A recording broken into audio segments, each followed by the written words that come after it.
एक बार सुन के तो देखो, बैठ के तो देखो। और ये नशा हो गया तो इस नशे से आपका जीवन बदल जाएगा। मानव शरीर का ये चोला धारण करने की सार्थकता समझ में आ जाएगी। नहीं तो कि माया माया सब कहे, माया न चीने कोई, और जो मन से उतरे नहीं माया कहिए। नहीं तो संसार की माया इस कदर हमारे अंदर छाई हुई है कि जो 24 घंटे उतरती ही नहीं है।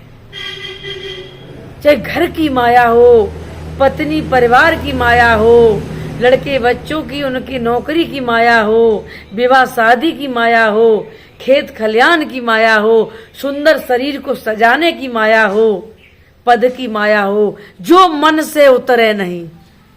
संसारी जो भी विषय विकार, इच्छाएं, कामनाएं, बातें मेरे मन में 24 घंटे चली रहे, वो माया है। और उसी माया से उतारने के लिए ये उपाय करते हैं सत्संग का। ये कड़वी भले ही दवा लगे, नीरस लगे, लेकिन रोग आपके यही दवा ठीक करेगी।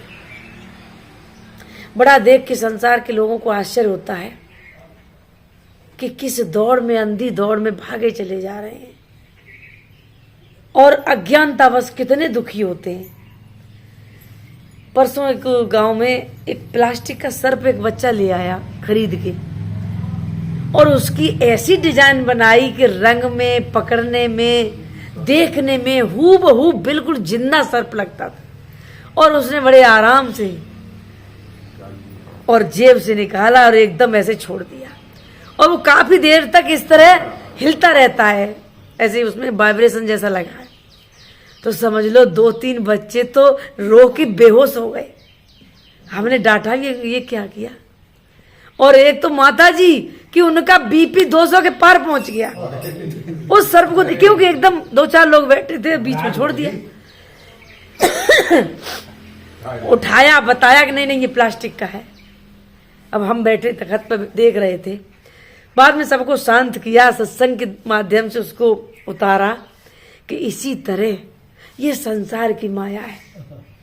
हमें जब तक उसका बोध नहीं होता और तब तक हम इतने ही दुखी होते। अभी हो सकता थोड़ी बहुत देर और कोई हल्के उसका होता तो अटैक भी पड़ जाता। अब बीपी 2 से पार हो गया, थोड़ा और बढ़ जाता, नस बढ़ जाती।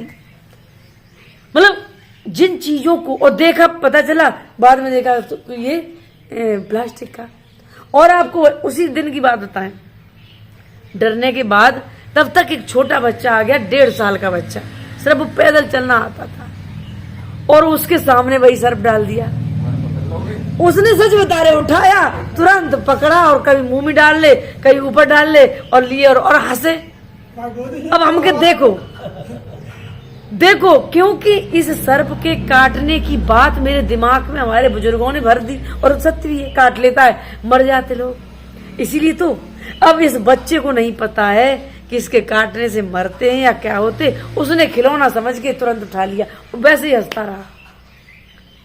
तो जब इसकी जानकारी हो, या तो वो अबोध अवस्था या तुम्हें बोध अवस्था आ जाए, फिर ये संसार की माया तुम्हें दुखी नहीं कर सकती। ये इसलिए सुना रहे हैं कि आपके परिवार में भी ऐसी परिस्थितियां आती होंगी।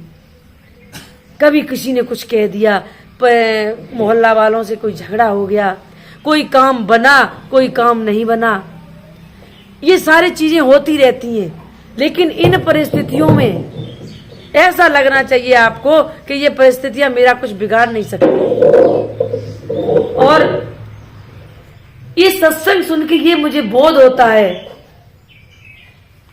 कि कभी तो याद आई जाएगी कि राधा दास ने उस दिन कहा था कि किसी भी तरह की परिस्थिति आने पर मुझे धैर्य धारण करना और ये याद करना कि ये माया है।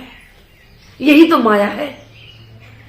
जो वास्तविक परम बैरागी और त्यागी संत होते हैं वो कभी इस तरह दुखी नहीं होते। वो माया जानते हैं। कोई तारीफ कर दे तो भी माया समझते हैं, कोई माला गुलाब की डाल दे तब भी वो माया ही समझते हैं, और कोई 2-4 शब्द उल्टे सीधे कह के चला गया उसको भी वो माया ही समझते हैं। वो इन दोनों स्थितियों में एक समान, एक रस रहते हैं। आपके भी जीवन के लिए वही संकेत करते हैं कि आप सब सत्संग सुनते हो। आपके जीवन में अत्यधिक क्रोध नहीं आना चाहिए, आपके जीवन में इतना मोह नहीं आना चाहिए कि जिस बच्चे को हम गोदी लिए हैं इससे कितना प्रेम करते हैं, यही जब बड़ा होता है गाली देते हैं, तो वही कितने बाप हैं उन्हीं बच्चों को अलग न्यारा कर देते हैं और न्यारा पूत पड़ोसी दाखिल। वही बच्चा जब शब्द बोलता है तो कितने पिताओं से मैंने कहते सुना है इससे अच्छा ये मर जाता, इससे अच्छा ये पैदा ही नहीं होता। तो इन परिस्थितियों में सुख और दुख दोनों में समान रहो। और सत्संग का आशय यही है कि तुम्हारे अंदर व्यवहार आना चाहिए, ज्ञान का व्यवहार। अपनी परिस्थिति पे स्थिति पे आप सम रह सको और सत्संग सुन के ज्यों की त्यों रहे तो फिर कोई मतलब नहीं। तो यहां आकर या किसी का भी सत्संग सुन के या गुरु करके एकांत में मनन और चिंतन, अभी मास्टर साहब ने बताया था कि किसी भी व्यक्ति की बातों का मनन करें कि क्यों कही, कैसे कही, उसको हर तरह से, हर एंगल से देख लें। एक व्यक्ति नाराज होकर कुछ कहता है तो हम उसे सकारात्मक रूप से ले जाते और दूसरा एक क्रोधी व्यक्ति उसी बात को नकारात्मक रूप से ले जाकर वो लड़ाई झगड़े पर तैयार हो जाता और हम उसे वही अपने मन से चिंतन करके उसे उतार लेते हैं, शांत कर लेते हैं। अरे कह दिया होगा और कहा तो ठीक कहा, हमारे सुधार के लिए कह दिया। तो सत्संग से हमें ये बोध हो जाता है, जो तू साचा वानिया साची हाट लगा, अंदर झाड़ू दे के कूड़ा दे भागा। अपनी अंदर की सफाई करो, अंदर की चेतना को जगाओ, अंदर शांति पैदा करो ताकि आपके सब अवगुण निकल जाएं। और नहीं तो तन के चोरों से बचकर निकलना है, अपनी चूनर को निर्मल बनाना है, अपनी चूनर को निर्मल। एक विषय बस जीव दुखारी, एक विषय पक्षियों में देखा है, एक एक शब्द स्पर्श रूप रस गंध। जैसे भंवरे में सूंघने का गंध एक विषय है, पतंगे में रूप का विषय एक ही है, हाथी में स्पर्श का विषय एक ही है, और हिरन जब बीड़ा सुनता है उसे सुनने का विषय एक ही है।